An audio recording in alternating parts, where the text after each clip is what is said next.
tumba abierta está. Aleluya, Salvador, Jesús resucitó. En aquella cruz me salvaste, derramaste allí tu amor. Mi alma cantará, aleluya, gloria y honra a ti, Señor. Gloria y honra a ti, Señor.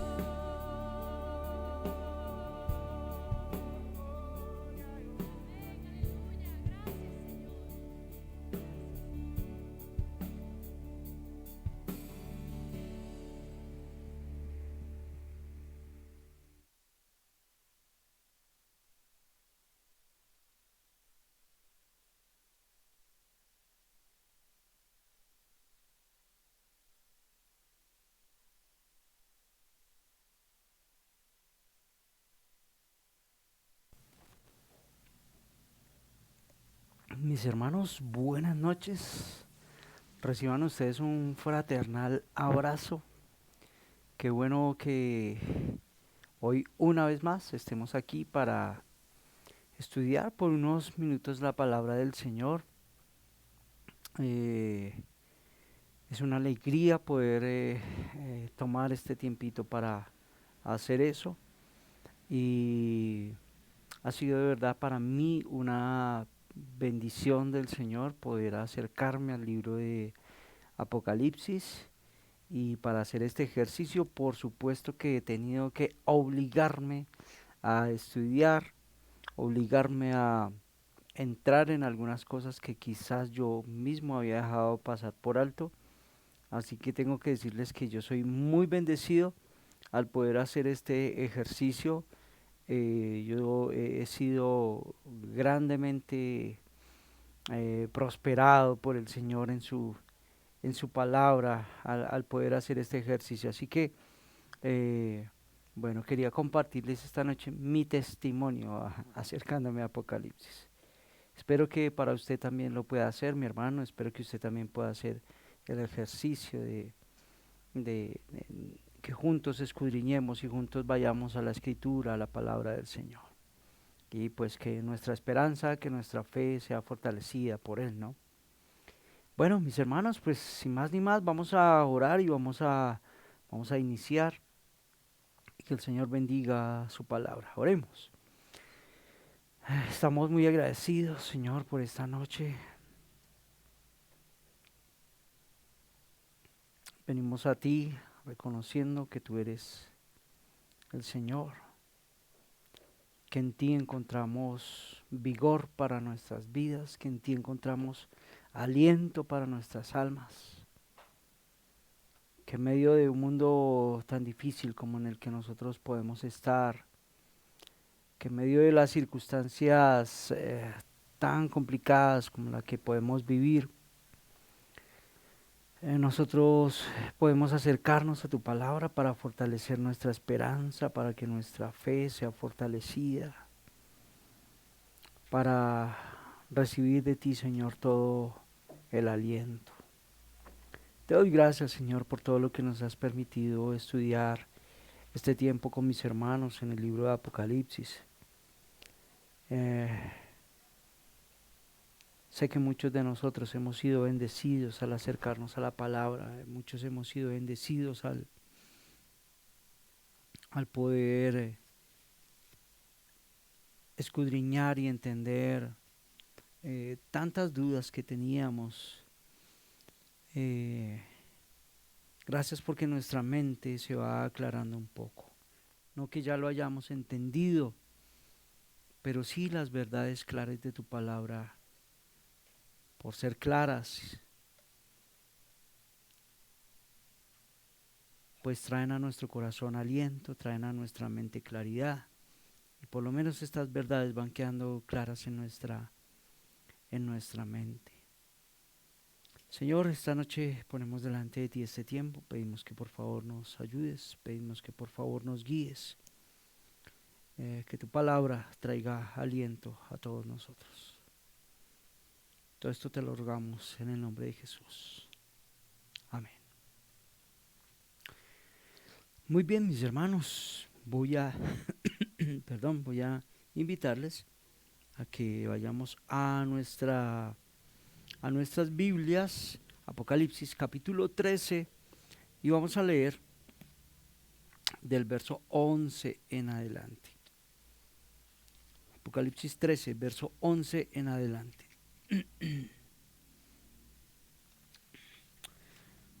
Muy bien, dice la palabra del Señor así: y vi otra bestia que subía de la tierra, tenía 2 cuernos semejantes a los de un cordero y hablaba como un dragón.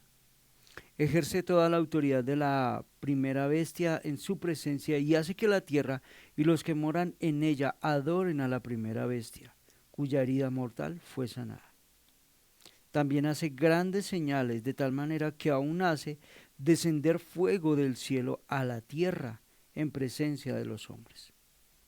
Además engaña a los que moran en la tierra a causa de las señales que se le concedió hacer en presencia de la bestia, diciendo a los moradores de la tierra que hagan una imagen de la bestia que tenía la herida de la espada y que ha vuelto a vivir. Se le concedió dar aliento a la imagen de la bestia, para que la imagen de la bestia también hablara e hiciera dar muerte a todos los que no adoran la imagen de la bestia. Y hace que a todos, pequeños y grandes, ricos y pobres, libres y esclavos, se les dé una marca en la mano derecha o en la frente, y que nadie pueda comprar ni vender sino el que tenga la marca, el nombre de la bestia o el número de su nombre. Aquí hay sabiduría.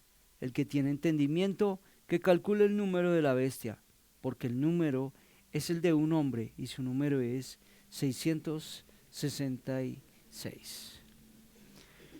Muy bien, mis hermanos, entonces continuamos hoy no voy a hacer repasito, yo creo que ya todos vamos ahí como un poquito conectados, ¿verdad? Estamos siguiendo solamente un pequeño bosquejo, la identidad de la bestia, ya estuvimos viendo sobre ella, estamos en este momento sobre la actividad de esta bestia en el mundo y dentro de poco creo que podremos llegar a ver esto, la respuesta que Dios espera de los creyentes con respecto a esta bestia, a este ser satánico.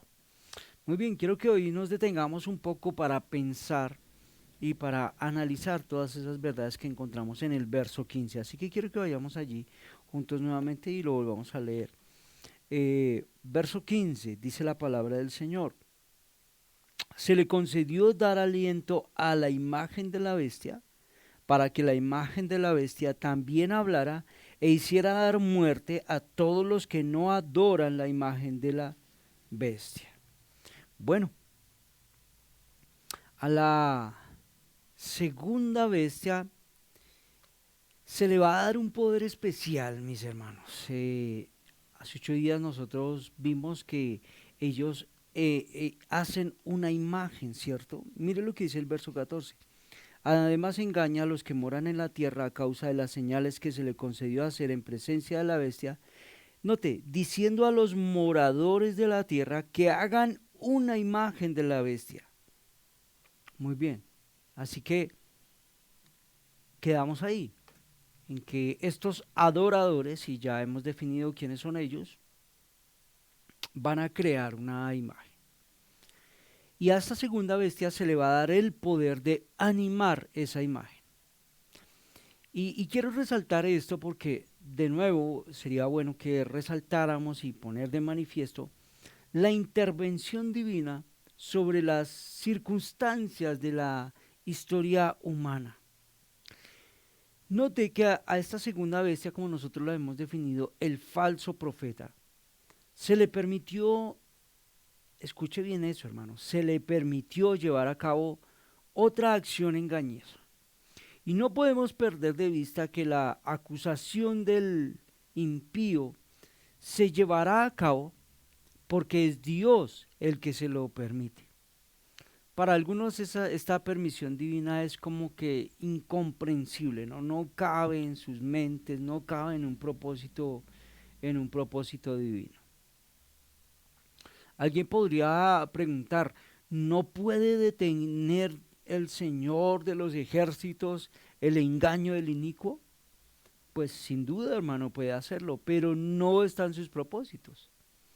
Más bien como nosotros hemos ido estudiando el libro de Apocalipsis, lo que sí nosotros vemos que está en su propósito es consentir que ese engaño esté presente, porque eso hace parte de su plan y eso hace parte de su propósito.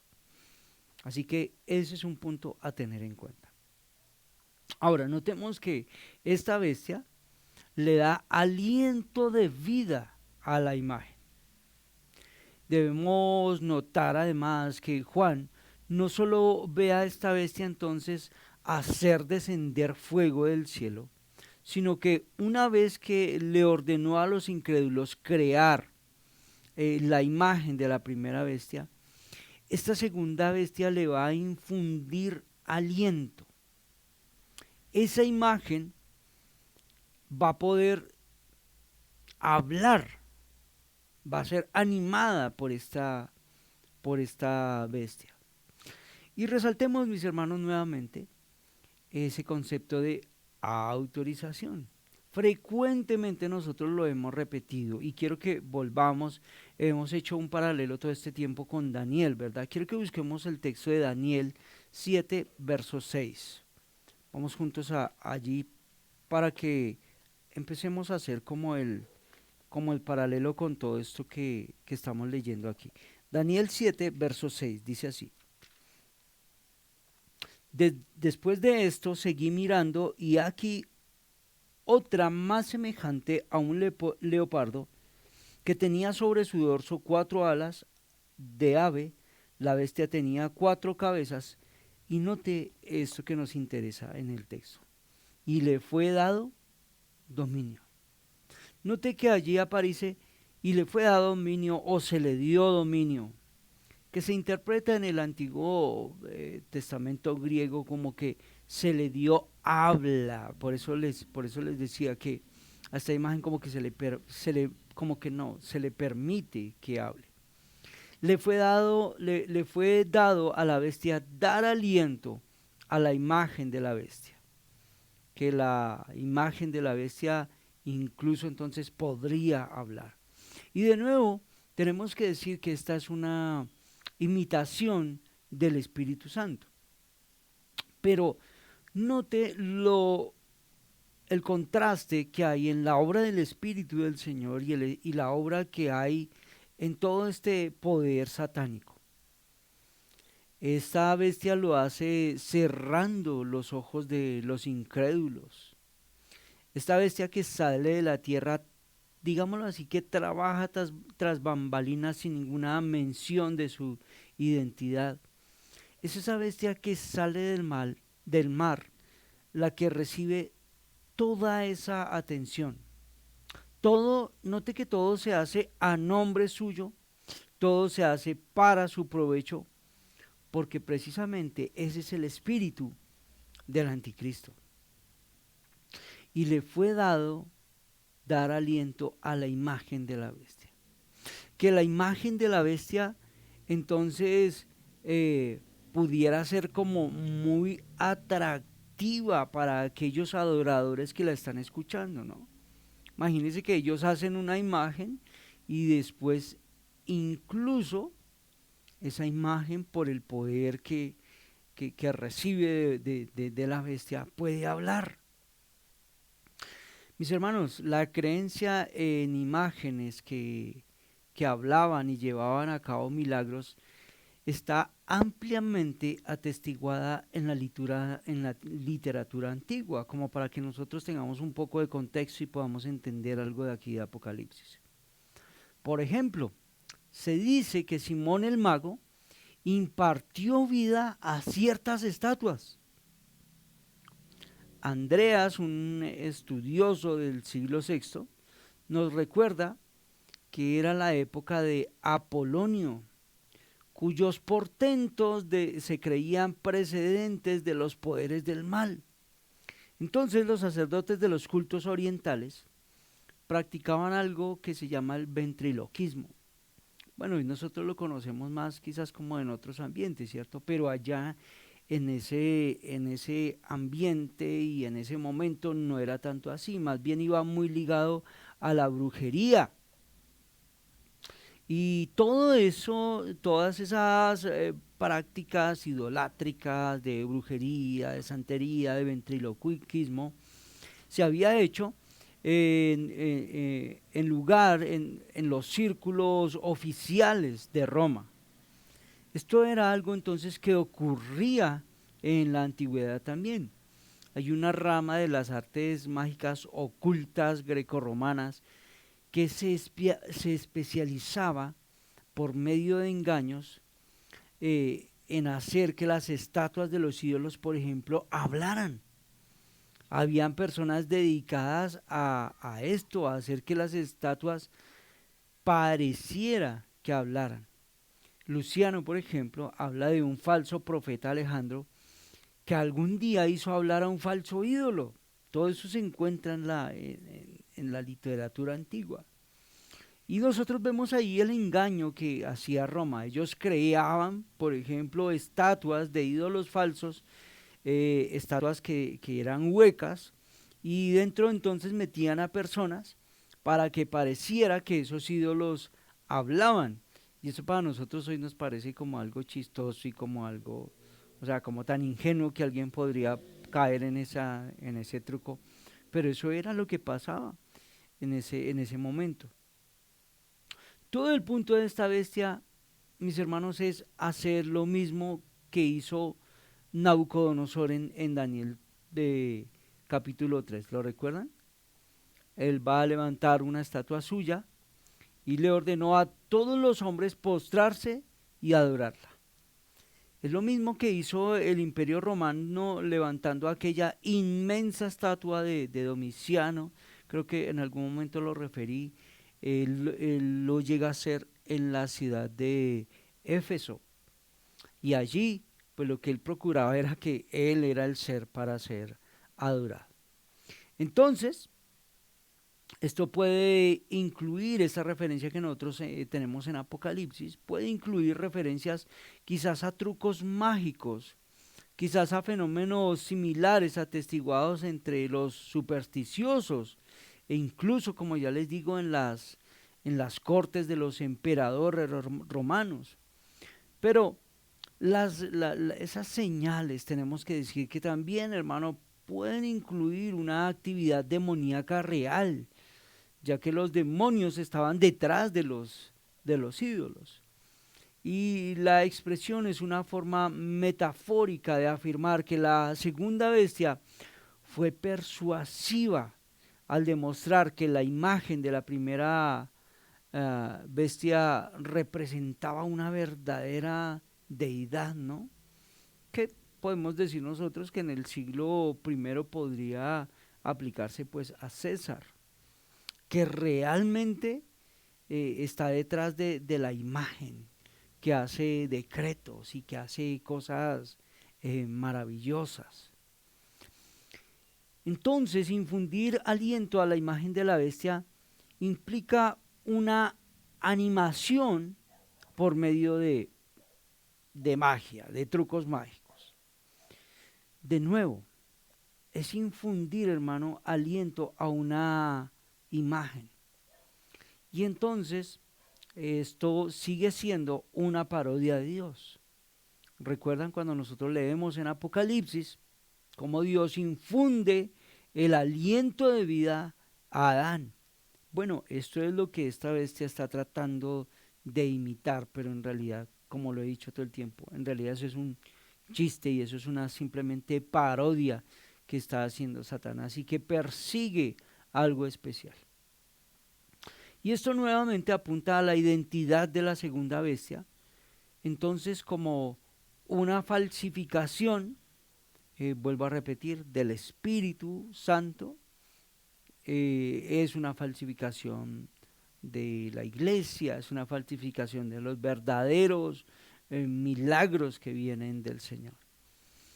Y debido a la naturaleza transtemporal de este capítulo que nosotros tenemos, de Apocalipsis 13, eh, la imagen en realidad, hermano, trasciende la referencia estrecha que quizás solo podemos referirnos solo a un ídolo, al César.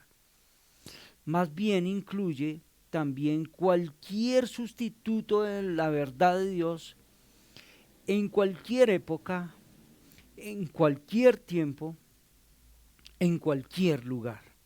¿Listo? Eso es importante que lo tengamos en cuenta porque nosotros hoy lo vemos en acción. Mis hermanos, esto es lo que el falso profeta hace todo el tiempo, sí, todo el tiempo, ha estado en acción todo el tiempo, todo el tiempo. Como que lo refería en algún momento, quizás sus estrategias han podido cambiar, en un momento va por aquí, en otro momento va por acá, pero siempre está en pos de algo y su intención es promover la adoración de la bestia, la adoración de este reino secular, de este gobierno secular, ¿de parte de quién? De parte de los incrédulos. Es lo que nosotros vemos hoy, hermano. Mire, mire, aterricémoslo un poquito, digamos, hoy en nuestra práctica. O en lo que nosotros vemos hoy, perdón, eso no es nuestra práctica, eso es lo que nosotros vemos hoy. Hoy nosotros lo vemos en las estatuas de María. ¿Ustedes han escuchado eso? Las estatuas de María que lloran sangre. Hay unas supuestas apariciones de María en niños, que uno lo ve en todo lugar. En los rostros de Jesús y de María que hoy aparecen en cualquier cantidad de cosas, ¿no? En las puertas, en las paredes, en un pan. Bueno, en fin, se da cuenta que así como a nosotros nos parecería como muy ingenuo en el primer siglo que alguien se metiera dentro de una estatua hueca y empezara a hablar y ellos pensaran que esa estatua en realidad hablaba. ¿No les parece a ustedes igual de ingenuo hoy? No sé, aparece una mancha de agua en una pared y que tiene como cierta figura y entonces las personas empiezan a idolatrar eso. ¿Sí lo notan? No sé, en una mancha que pueda aparecer en un árbol, la que sea, es una mancha de humedad, una mancha del tiempo, una mancha de moho, de lo que sea, y le empiezan a, a- a ofrecer divinidad, a ofrecer adoración. Bueno, todo eso lo vemos hoy andando, mis hermanos. El punto es llevar a los hombres, se dan cuenta, no adorar a Cristo, sino adorar a quien, a un ídolo de piedra, a un ídolo de madera. Promover así la adoración y que los hombres entonces les sean leales a sus ídolos creados. Muchos de esos ídolos ha sido comprobado que en realidad han sido cosas manipuladas que se han hecho. Bueno, mis hermanos, en los últimos días se producirá una gran división en la raza humana. Algunos permanecerán fieles a la fe, aún ante la perspectiva quizás de la misma muerte, pero muchos, los demás más bien, se sumirán en una apasionada adoración al anticristo. Los cristianos displicentes no van a entregar sus vidas por una causa en la que realmente ellos ni siquiera nunca han creído. Yo sé que voy a decir una cosa que a veces puede sonar un poco ofensiva y puede sonar un poco fuerte, pero es necesario advertirnos y es necesario hacerlo, mi hermano, y lo digo mm, con mucho cariño, no lo hago, no quiero hacerlo simplemente por salir quizás a dar palo, pero es necesario que seamos advertidos. Nosotros hoy vemos también a los falsos maestros que inventan lo que sea, hermano, por conseguir seguidores. Hoy hay un espectáculo montado por algunas personas solamente para conseguir devotos. Y eso lo vemos nosotros hoy dentro del evangelicalismo, no lo vemos lejos. Señores como Benny Hinn, como Cash Luna, como Maldonado, como otros tantos ahí que, si quiere escríbame, yo le doy la lista. Otros como ellos, hermano, que engañan a los hombres haciéndoles creer que ellos pueden hacer que los brazos crezcan, que las piernas crezcan, que ellos pueden resucitar a muertos, como supuestamente ha dicho Benny Hinn, que convierten ahí el agua en vino, que hacen todas sus patrañas ahí. Hoy tenemos a unos prestidigitadores ahí haciendo cosas raras, falsas, nuevas revelaciones. Mis hermanos, mire, todo ese engaño para llevar los ojos de los hombres a sus ministerios, a sus personas, y para que el resto ponga, casi que termine adorándolos a ellos, para que ellos depositen su confianza en ellos, su confianza en sus ministerios, por supuesto, para que les den también su dinero, ¿no? Mis hermanos, vuelvo a decir, a riesgo de ser duro y perder suscriptores esta noche, ¿de qué otra manera podrá ser Cash Luna que los hombres crean que son pequeños dioses, si no es con estos engaños que él hace? Y nuestros sentidos tienen que ser afinados, y tenemos nosotros que ser advertidos en eso. Bueno, así es como actúan todos esos falsos maestros, representando ellos mismos, siendo ellos mismos la manifestación del falso profeta. Sí, la segunda bestia de la cual nosotros estamos leyendo aquí en Apocalipsis 13. Esa bestia está presente hoy en nuestros días de múltiples maneras, hermano. Y lo que hace es imitar la obra perfecta, poderosa y santa del Espíritu del Señor. Porque lo que hace el Espíritu Santo es llevar los ojos y llevar las miradas ¿a quién? Hacia el Salvador, hacia Cristo. Lo que este falso profeta busca hacer es llevar los ojos de los hombres a la bestia, es llevarlos a la vanidad. Recordemos que es Dios quien permite toda imitación, y Él da permiso a la bestia de matar a quienes se nieguen a adorar la imagen de la bestia. Y es que la segunda actividad de esta bestia es la persecución de los cristianos. Volvamos a leer el verso. Se le concedió dar aliento a la imagen de la bestia para que la imagen de la bestia también hablara, note, e hiciera dar muerte a todos los que no adoran la imagen de la bestia. Esta actividad de la bestia es hacer persecución contra los creyentes. Ahora, ¿cómo lo hace?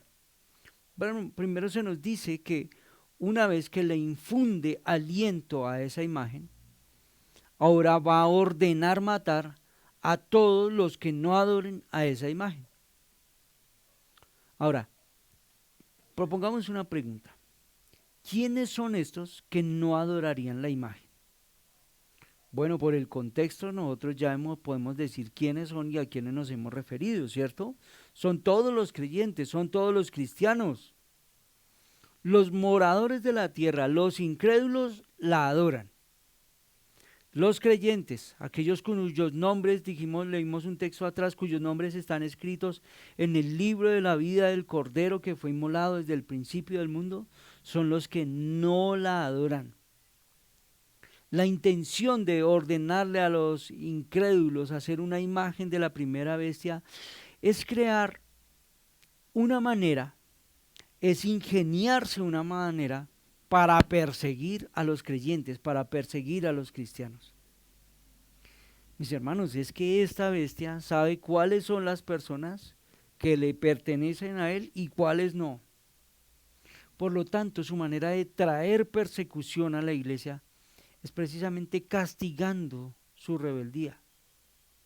Ellos no quieren adorar a la bestia, entonces la determinación, bueno, entonces que mueran todos los que no adoren a la bestia.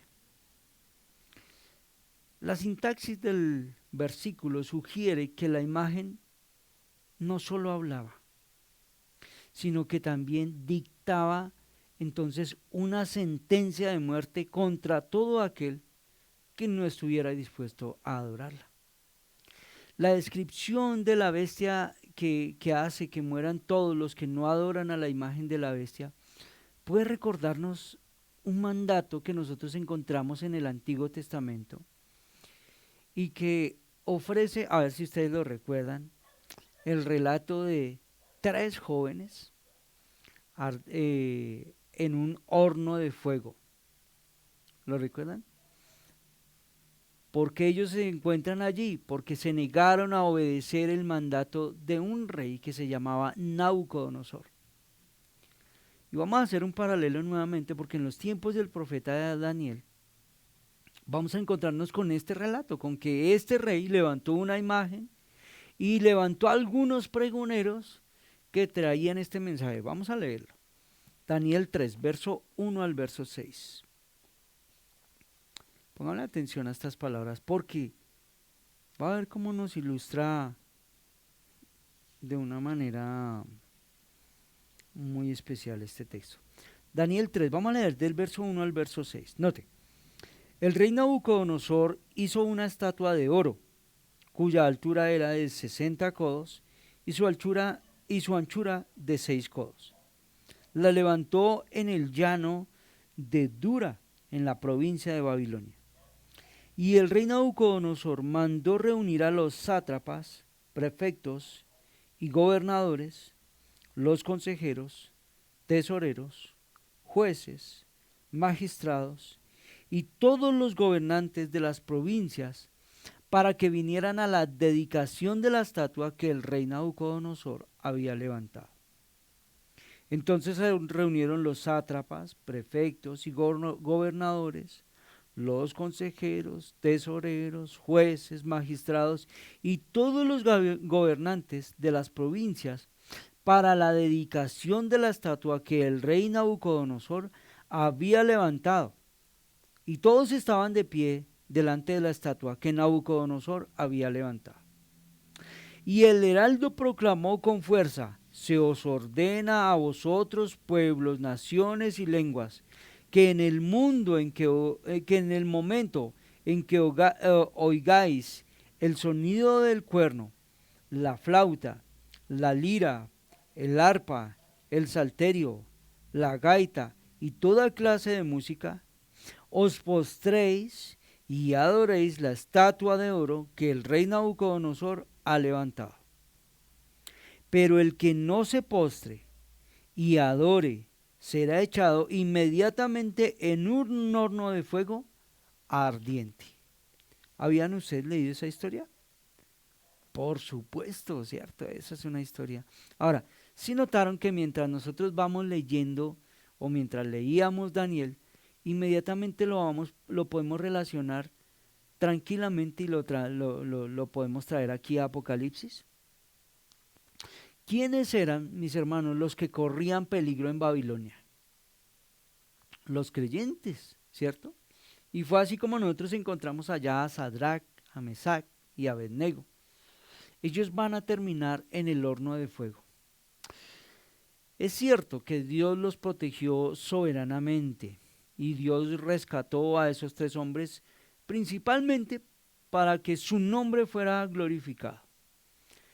Pero la idea de Nabucodonosor era perseguir a los creyentes. Y si notan la estrategia que él hace, ¿qué terminó haciendo? Bueno, levanta una estatua, el que no la adore, pues lo mato. Así fue la manera en la que hizo en su tiempo.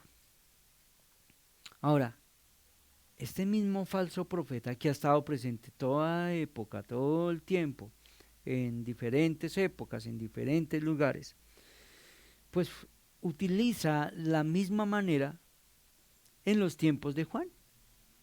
Y es lo que las iglesias de Asia Menor están enfrentando.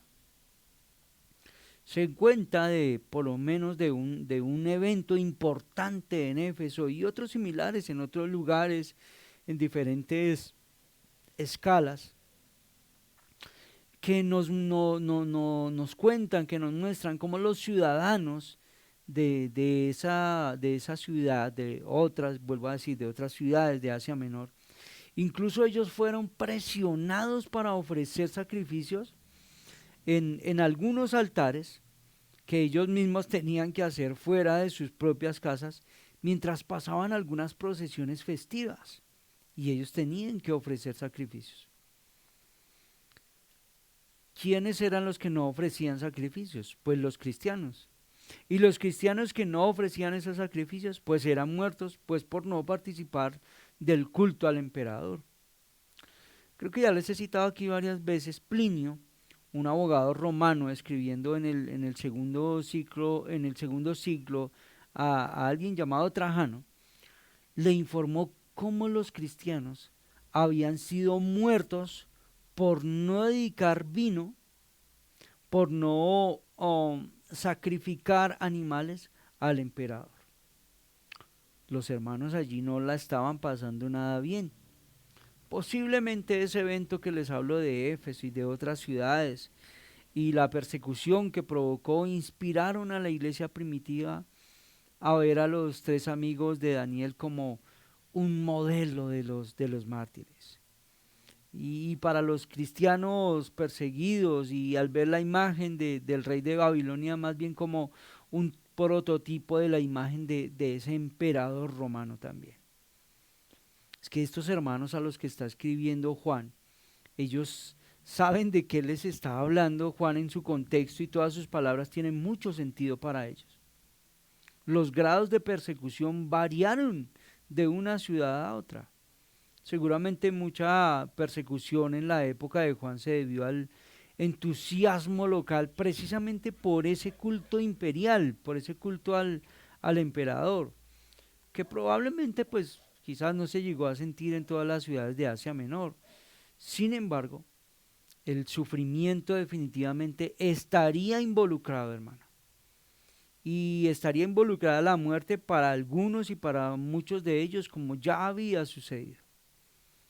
Así que la situación en las iglesias de Asia Menor es generalmente relevante para todas las iglesias hasta el regreso de Cristo. Al igual que en las cartas que Juan le escribió a estas iglesias, la situación histórica de una iglesia fue generalmente relevante para las otras 6. Vuelvo a decir, esta naturaleza transhistórica del capítulo 13 es una base para universalizar la aplicación de estos versos que nosotros estamos leyendo a todos los tiempos. Hoy vemos actuando ese falso profeta, hoy lo vemos. Hoy lo vemos exigiendo adoración y trayendo persecución, hoy lo vemos. Y ya hemos analizado un poco de ello. Mis hermanos, la bestia sigue enviando a sus cómplices para obligar a adorar, a todos a adorar y postrarse delante de él. Y los infieles que se niegan a hacerlo son sacrificados sumariamente. Los cristianos deben obedecer a las autoridades, sí, y eso lo hemos repetido todo el tiempo, mientras no haya conflicto con las enseñanzas de Cristo. Así que Juan de manera indirecta implica que puede haber un tiempo cuando el acto de negarse a cometer alta traición contra Cristo se interpretará como una alta traición contra el anticristo. Mis hermanos, creo que ya les he referido varios ejemplos en muchos momentos. Como hoy del otro lado del mundo, personas por negarse a adorar a la bestia en esa imagen, en esa forma como aparece allí en aquel lugar, los creyentes son perseguidos, la iglesia es perseguida. Muchos de esos creyentes se quitarían muchos de sus problemas de encima con su familia, con el gobierno, simplemente si ellos se rindieran a adorar a la bestia de turno, como esté vestida. El hecho de ser cristiano es suficiente evidencia para aplicarles la pena de muerte. Y la persecución del pueblo de Dios en el mundo actual da fe de esa penosa realidad, hermano. Bueno, está bien, el texto no dice que todos los seguidores de Cristo vayan a morir, pero los que se negaron a adorar podrán ser ejecutados. Entonces, a la luz de la exhortación que encontramos en este capítulo, la implicación es que los cristianos debían perseverar como lo hicieron los amigos de Daniel allí en el fuego. Y como en Daniel 3, pero en una escala mayor, la recompensa, mis hermanos, por perseverar será la liberación del tormento eterno de fuego y sobre todo la exaltación de Cristo. Debemos repetir que al falso profeta, y esto lo recalcaré todo el tiempo, se le permitió llevar a cabo esta acción engañosa. Y no podemos perder de vista que la actuación del impío se lleva a cabo entonces porque es el Señor el que da la autoridad, porque es el Señor el que lo permite.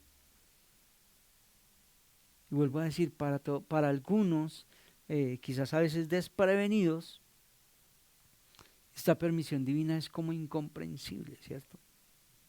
Otra vez volvemos a la pregunta inicial. ¿No puede el Señor detener el engaño del inicuo? Sin duda, hermano, puede hacerlo. Pero volvemos a repetir lo mismo, no está en sus propósitos. Lo que está en su propósito más bien es consentir, dar permiso para que ese engaño esté ahí. El engañador no podría operar ningún milagro de este tipo sin que el soberano lo permitiera. ¿Por qué razón lo hace? Bueno, la única respuesta consonante con toda la escritura es que lo hace porque Él es soberano. Porque su pensamiento supera en todo a la comprensión humana. Porque su permisividad está orientada al cumplimiento del programa que Él mismo ha establecido en la historia. O sea que hoy cuando nosotros vemos caminando este falso profeta y haciendo toda esa obra que hace, nosotros podemos decir que el Señor está actuando en la historia, que el Señor está soberanamente controlando cada aspecto de la historia. Sí. Dios actúa siempre con la plenitud de sus perfecciones, hermano, sin que ninguna de ellas decline a favor de otras. Por lo tanto, entonces Él lo hará en justicia, Él lo hace en misericordia, Él lo hace en benevolencia, Él lo hace con todo amor, lo hace con toda fidelidad. El perfecto equilibrio moral está presente en todas sus acciones, incluida la que permite al falso profeta hacer milagros mentirosos. Mis hermanos, todo cuanto ocurre no escapa al control de Dios. Incluso esas actuaciones impías del falso profeta, incluso esas actuaciones a veces espectaculares que nosotros vemos de esta bestia, incluso en todo ese obrar del falso profeta consintiendo que se produzcan.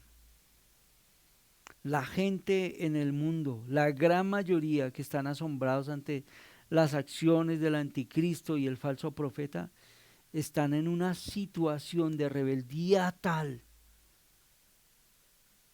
que Dios confirma su decisión, permitiendo que un espíritu engañoso procedente de Satanás los condicione a ellos. Quiero que terminemos leyendo este texto Segunda de Tesalonicenses 2:10, y veamos esta verdad que encontramos allí. Segunda de Tesalonicenses 2, verso 10, vamos a leer hasta el verso 12. Bueno, leamos desde el verso 9. Inicuo, cuya venida es conforme a la actividad de Satanás, con todo poder y señales y prodigios mentirosos, y con todo engaño de iniquidad, para los que se pierden, porque no recibieron el amor de la verdad para ser salvos.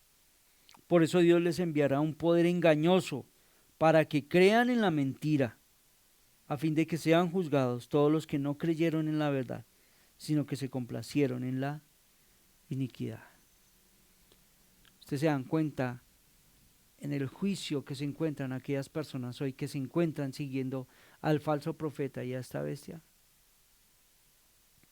Pero también esta bestia persigue a los cristianos, no solo por medio de esta presión religiosa de la que hemos venido hablando todo este tiempo, sino que ¿sabe qué? También lo va a hacer por medio de una presión económica. Así que le invito a que no se pierda nuestro próximo estudio y nos vamos a detener a hablar y a pensar un poco en ello. ¿Listo? Bueno, mis hermanos, vamos a dejarlo hasta ahí por hoy. Que el Señor nos bendiga y que el Señor nos ayude y que su palabra pueda provocar en nosotros agradecimiento porque hemos sido llamados a salvación. Porque nosotros hemos sido llamados a adorar al Dios verdadero y por una obra poderosa del Espíritu del Señor, nosotros hoy podemos inclinar nuestro corazón, inclinar nuestros afectos, inclinar nuestra mente a una adoración correcta hacia el Señor. Si Él no hubiera ahora obrado en salvación en nuestras vidas, nosotros estaríamos adorando la falso maestro, estaríamos adorando esta bestia, estaríamos adorando corriendo más bien tras la adoración de este falso profeta. Pero segundo, mis hermanos, cuando nosotros levantamos nuestras miradas, cuando nosotros vemos a aquellos que se están perdiendo en una adoración falsa, nosotros deberíamos afinar nuestros sentidos y darnos cuenta que no es algo tan ingenuo y que no es algo tan sutil como nosotros a veces lo vemos. Si hoy ya agudizamos un poco nuestros sentidos, nos damos cuenta que quizás mucha de nuestra familia están adorando falsos ídolos que ellos mismos han hecho. Sabe que muchas veces personas piensan que están adorando a Cristo, pero no es al Cristo de la Escritura. Es al Señor que ellos han hecho con sus propias manos. No es el Señor de la Escritura. Muchos piensan que a veces simplemente con el hecho de van a la iglesia, reciben algunas verdades, se sienten cómodos con algunas verdades, ya son creyentes y están entregando una adoración correcta. Y a veces los mismos creyentes piensan que porque esas personas van, le dicen sí a algunas verdades y como que acentúan con su cabeza esas verdades, pues eso ya han nacido de nuevo y son creyentes, aunque en su vida práctica su adoración dice todo lo contrario. Si usted afina sus sentidos, mi hermano, si usted agudiza sus sentidos, usted se va a dar cuenta qué es lo que adora el hombre hoy. Y eso entonces debería ponernos a nosotros en alerta para predicar el Evangelio. Yo le doy gracias al Señor por muchos de mis hermanos, y tengo que decir que una gran mayoría con los hermanos que yo hablo son despertados con esas inquietudes en su corazón hacia sus familias, hacia sus vecinos. Y sé que muchos de ustedes hacen unas tareas muy especiales, a veces tareas calladas que nadie ve en sus hogares, en su cuadra, en su conjunto. Pero aquellos que quizás no han reaccionado correctamente ante esto, que el Señor nos ayude y que pueda haber una carga en nuestro corazón, porque el Evangelio corra, porque como si dependiera de nosotros, muchas personas sean atraídas a adorar al Dios verdadero. Claro, nosotros ya entendemos que eso no depende de nuestras fuerzas, solamente para incentivar en nosotros el predicar de Cristo. Y entendemos que el Señor será glorificado aun cuando encontremos a veces el rechazo y aun cuando encontremos a veces la oposición. Que el Señor nos ayude. Oremos, mis hermanos. Señor, gracias por tu palabra esta noche. Gracias por este tiempo que nos das para estudiar tu palabra. Reconocemos que nosotros seríamos unos adoradores perdidos, estaríamos entre aquellos moradores de la tierra que desvían su adoración si no fuera por ti, Señor. Te pedimos que por favor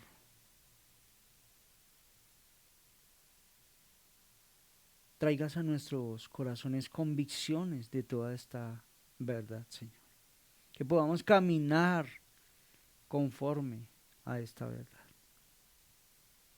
Gracias por habernos traído a salvación, gracias por haber abierto nuestros ojos, gracias por haber redireccionado nuestra adoración. Hoy nosotros estamos seguros que adoramos al Dios verdadero, porque este Señor es el que nosotros vemos en la Escritura.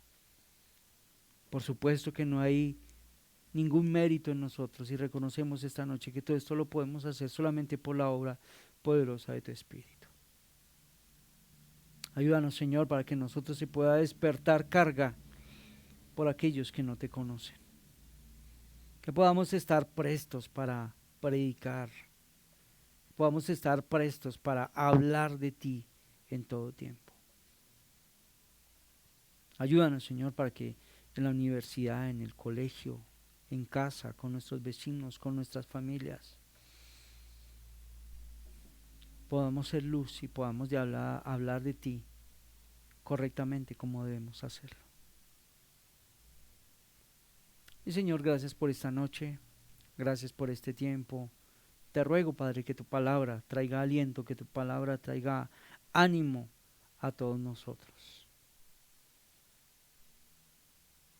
Síguenos, Padre, proveyéndonos del tiempo y de todo lo necesario para continuar con este estudio de la Escritura. Regálanos una noche de descanso, Señor. Desde ya ayúdanos para que podamos preparar nuestro corazón y el fin de semana en nuestras diferentes iglesias, en nuestra iglesia local, podamos reunirnos para adorar y para levantar tu nombre. Te rogamos todo esto en el nombre de nuestro amado y buen Señor Jesús. Amén. Bueno, mis hermanos, gracias por estar ahí pendientes siempre. Continuaremos con nuestro estudio si el Señor nos da vida y nos da alientos. Quiero recordarles los anuncios: domingo 7:30, 9 de la mañana, y algo especial, el próximo domingo, si el Señor lo permite, saldremos para el viaje a La Guajira, así que queremos recoger una ofrenda especial. Como usted haya sido bendecido, como usted disponga en su corazón, le animo a que prepare una ofrendita y pueda apoyar todo este viaje y toda esta labor que el Señor nos permite hacer allí. Esa ofrendita la estaremos recogiendo el día domingo, así que bueno, no es más, mis hermanos, que el Señor les bendiga, y quiero dejarles ese motivo de oración. Por favor, oren por toda la labor que estamos haciendo en La Guajira, y que el Señor nos ayude y que el Señor nos dé de su gracia a los predicadores que vamos a poder estar unos días por allá. Que el Señor les bendiga, mis hermanos, que tengan una feliz noche. Chao.